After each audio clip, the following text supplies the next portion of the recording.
Hello नमस्कार दोस्तों। इस वीडियो में यूपीएससी का जो जीएस पेपर 4 है उसके लिहाज से इम्पोर्टेंट प्रश्न के बारे में डिस्कशन करेंगे।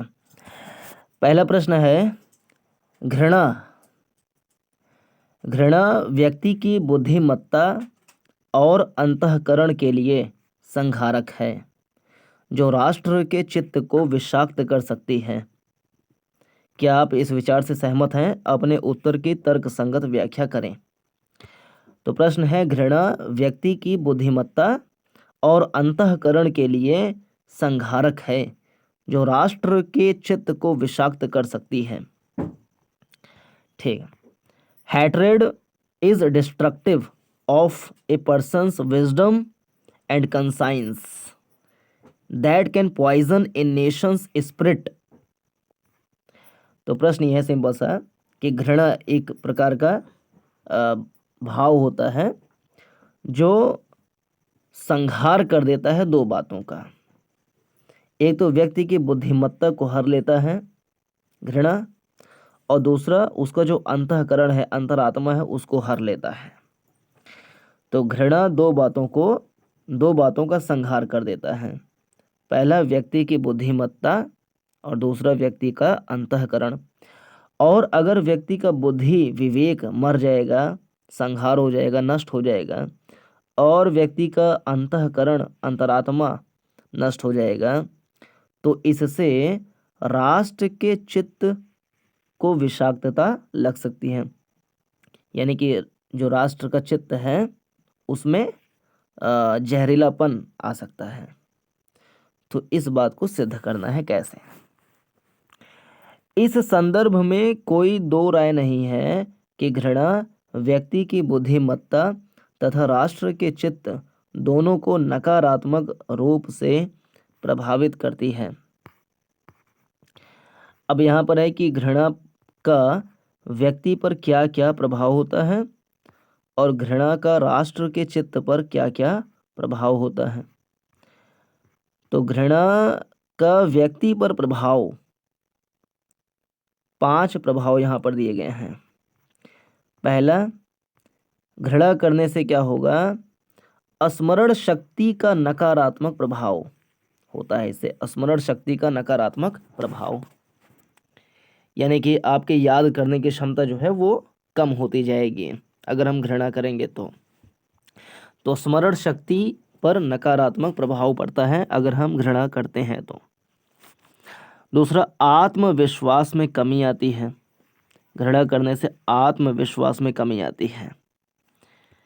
तीसरा, गुस्सा आता है। अगर हम घृणा करते हैं बार बार तो गुस्सा आता है।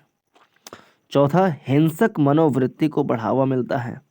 हम हिंसक होते जाते हैं, घृणा कर रहे हैं, घृणा का मात्रा बढ़ता गया, हिंसक मनोवृत्ति इससे आ सकती है। और असुरक्षा की भावना इससे बढ़ती है। तो 5 प्रभाव हैं घृणा का, व्यक्ति के ऊपर क्या प्रभाव पड़ता है। तो पहला, स्मरण शक्ति पर नकारात्मक प्रभाव। दूसरा, आत्मविश्वास में कमी। तीसरा, गुस्सा। चौथा, हिंसक मनोवृत्ति को बढ़ावा, असुरक्षा की भावना। फिर से, स्मरण शक्ति पर नकारात्मक प्रभाव, आत्मविश्वास में कमी, गुस्सा, हिंसक मनोवृत्ति को बढ़ावा, असुरक्षा की भावना। फिर घृणा का राष्ट्र के चित्त पर प्रभाव क्या पड़ता है? वसुधैव कुटुंबकम की भावना के प्रतिकूल है ये। पहला तो ये कि अगर हम घृणा करते हैं तो इससे हम किसी दूसरे मुल्क, किसी दूसरे देश के प्रति हम घृणा अगर करेंगे तो हमारा जो एक विचार है वसुधैव कुटुंबकम का, अयम निजः परो वेति गणना लघु चेतसाम उदार चरिता नाम तो वसुधैव कुटुंबकम, कि सारा वसुधा, सारा धरती हमारा कुटुंब है, परिवार है। अगर हम किसी देश से घृणा करेंगे तो, या किसी व्यक्ति से घृणा करेंगे, किसी धर्म से घृणा करेंगे, तो पूरा संसार हमारा परिवार है, इस मूल भावना के ऊपर नकारात्मक चोट लगेगा। तो इसलिए घृणा नहीं करना चाहिए। राष्ट्र की धर्मनिरपेक्ष छवि पर प्रभाव। अगर हम घृणा करते हैं तो जो धर्मनिरपेक्ष प्रकृति है भारत की, उसके ऊपर नकारात्मक प्रभाव पड़ता है। फिर ISIS, हिजबुल जैसे संगठनों का उदय, घृणा करेंगे तो हम आतंकवादी बन सकते हैं, बहुत हिंसात्मक प्रवृत्ति आ सकती है। तो किसी हम देश, किसी बहुत बड़े समूह को हम नष्ट करने का विचार भी मन में ला सकते हैं। तो ये इसके नकारात्मक प्रभाव हैं।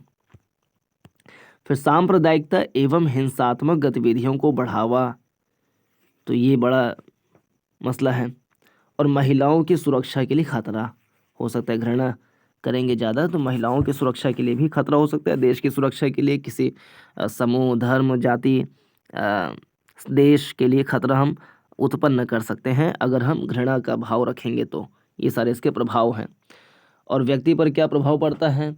तो स्मरण शक्ति में कमी आती है, और हम गुस्सा करते हैं, नकारात्मक मनोवृत्ति बढ़ती है।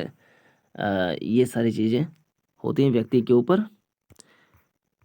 इसके अलावा हिंसक मनोवृत्ति आती है, आत्मविश्वास में कमी आती है, असुरक्षा की भावना आती है।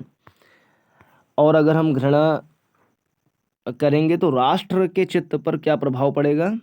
तो वसुधैव कुटुंबकम की भावना के प्रतिकूल है।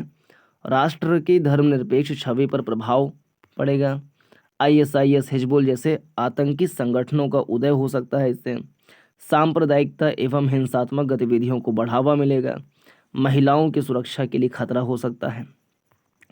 इस विचार को निम्नलिखित उदाहरणों के माध्यम से समझा जा सकता है। यहाँ पर है, हिटलर द्वारा यहूदियों के प्रति उसकी घृणा के कारण जर्मनी में यहूदियों के प्रति नरसंहार की घटनाओं को बढ़ावा मिला। हमारे देश में घटित होने वाले सांप्रदायिक दंगों के पीछे एक वर्ग की दूसरे वर्ग के प्रति घृणा की भावना संपूर्ण राष्ट्र के चित्त को विषाक्त करती है। समाज में महिला अत्याचारों के पीछे भी कुछ लोगों की घृणित मानसिकता ही जिम्मेदार होती है, जो देश की स्वच्छ सामाजिक व्यवस्था को प्रभावित करती है। घृणा को निम्नलिखित उपायों को अपनाकर कम किया जा सकता है। उपाय क्या है? तो 5 उपाय हैं। इन 5 उपायों को अपनाएंगे तो घृणा का जो भाव है उसमें कमी लाई जा सकती है।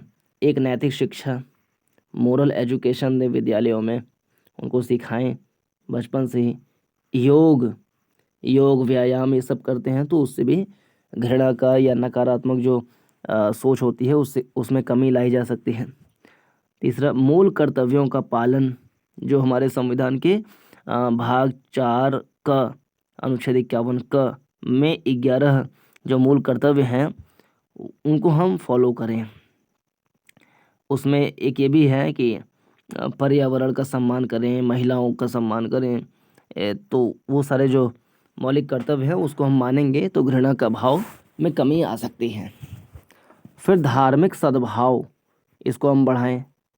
कानून एवं नियमों का पालन करें, जो सरकार ने कानून बनाया है, नियम बनाया है, उसको हम ईमानदारी से फॉलो करें। तो उपाय क्या है घृणा को कम करने की, या समाधान क्या है? नैतिक शिक्षा, योग, मूल कर्तव्यों का पालन, धार्मिक सद्भाव, कानून एवं नियमों का पालन।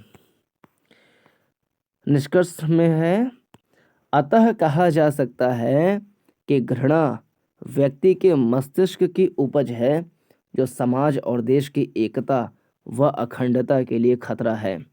जैसे मानव के मस्तिष्क में प्रेम व अहिंसा जैसे नैतिक मूल्यों का समावेश करके नियंत्रित किया जा सकता है। महात्मा बुद्ध का प्रसिद्ध कथन भी है, घृणा को घृणा से नहीं बल्कि प्रेम से जीता जा सकता है। यह सार्वकालिक नियम है। तो महात्मा बुद्ध का कथन याद कर लें कि घृणा को घृणा से नहीं बल्कि प्रेम से जीता जा सकता है। यह सार्वकालिक नियम है। घृणा को घृणा से नहीं बल्कि प्रेम से जीता जा सकता है। यह सार्वकालिक नियम है। तो ये रहा इस प्रश्न का डिस्कशन। पूरा देखने के लिए धन्यवाद। नमस्कार, जय हिंद।